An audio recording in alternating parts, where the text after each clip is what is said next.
Welcome to the first Vectorworks tutorial by Vector Projects, Kenya.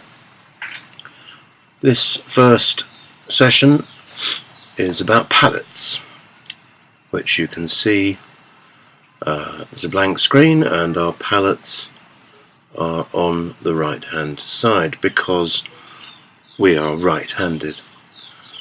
If you're right-handed, we suggest that you put your palettes on the right hand and not docked. Here is a palette, undock,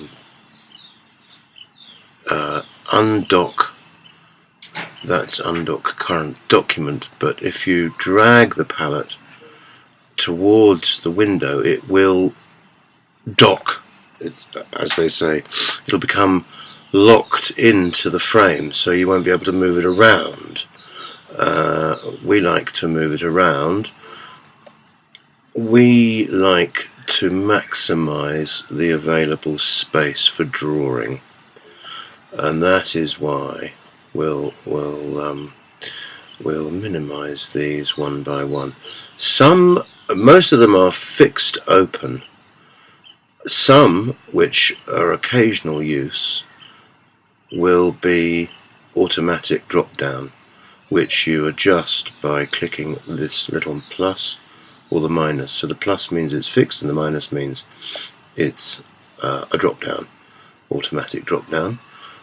We use two of those: visualization palette and working planes. The rest are fixed, and we've carefully organized these so that we can just about see everything. So object info, the next most important one is navigation. There it is underneath. Next to that, so I can just see enough of the palette to be able to click on it, as none of them are completely hidden, carefully overlapped.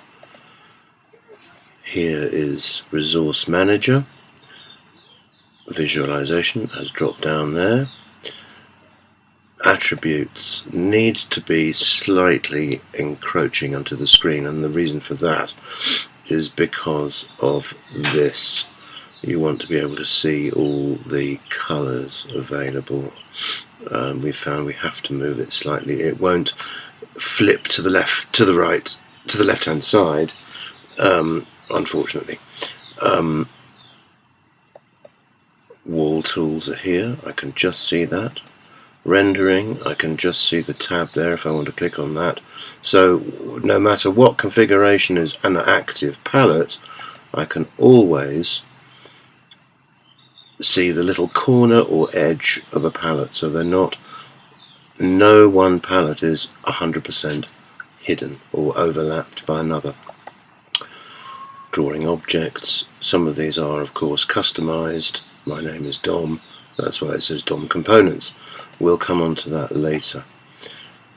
That is the palette setup with the window just brought to the edge.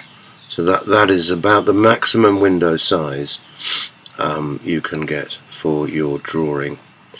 And that is the first lesson on palettes. We will then explore in the next one filing for the objects in your drawing in lesson 2. Thanks for watching.